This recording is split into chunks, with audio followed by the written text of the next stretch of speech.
People. You have to have more than one stream of income to survive. You would not survive with just one job. I promise you, life would be hard if you just got one job. Because what if you get fired? What if you get laid off? Or what if you just get flat out burnt out till you just couldn't continue to work? What if you get injured, sick, anything that caused you to lose your job, and that was your only stream of income? You're pretty much screwed.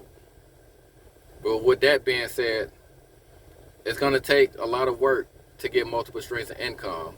If it was easy, everybody be doing it. Everybody be out here with all these streams of income and doing well and just running around saying, hey, we all rich. We all rich. But we all know everybody's not rich because it's not easy. Me personally, I still got my 9-to-5 job. I can't say I make good money. I'm retired military. I got a regular 9-to-5 job as a network engineer. And I do Uber after work. And I do Uber on the side. I'm trying to make all the money I can right now to just invest and build wealth. Because guess what? Inflation is still up. Your paycheck is still the same as it's been the last 10 years. But the prices of everything is double. But your pay has not doubled. So that means you're theoretically losing money every year. You're getting more broke and more broke every day. You can't even go out to eat without spending $100 on 2 meals. You can't even buy a house right now because housing prices in double or tripled in some places. Interest rates at 7%. But your job pay is still the same. Everything is overpriced. You can't even get a house right now. And I know people think houses are an investment. A house is not an investment unless you buy it the right way. But if you can't buy a house right now because the prices are just too expensive and the interest rates are up, you're actually lucky you didn't buy a house in the past 2 years.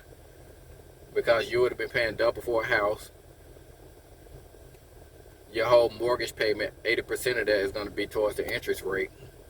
7% interest. That's the majority of your mortgage payment is like interest. If you look at a mortgage statement and see the breakdown of what's being paid within your mortgage, you'll realize you're losing all this money on interest over the course of 30 years.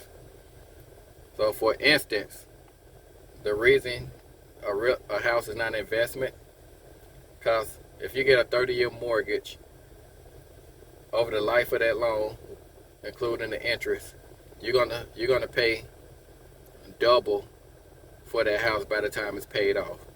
So if you bought a house for $200K, by the time it's paid off in 30 years, you would have paid around $400K for this house, because most of your mortgage payment was towards the interest and not the principal. So how was that house an investment? They make you think you got equity in the house, but no, you don't have equity in the house. You paid double for the house. You paid double for the house. So if you got a $200,000 house and paid it off, you don't have $200,000 in equity. You paid $400,000 for that house over the course of 30 years. But those are the numbers that people don't pay attention to when they say, oh, my house is an investment. The only type of house or real estate that's an investment is a multi-unit. A house that you can buy and make immediate return on your money. A duplex. Live in one side, rent out the other side, let the other side pay your mortgage. That's an investment property because you're theoretically living for free now. You ain't paying no rent, no mortgage, because the other side is paying your mortgage. So you can go around and say, hey, I don't pay no mortgage for the house, the other side pay my mortgage. That's an investment property. That's an investment right there when you get a return on your money. But just buying a house, just to buy a house, it's not an investment. You just bought a house because you just want a house. Just tell people that. But don't try to justify buying a house saying it's an investment. Just tell them, hey, I'm buying a house because I want a house. I want a nice house for myself. That's why I bought it, because I wanted one. But don't try to sit here and justify your house being an investment. It is not. I'm not saying like don't go and buy a house, but just don't believe it's an investment. So with that being said, let's go out here and buy smartly, make smart decisions. With that being said, make sure you leave a like, subscribe, and I'm out.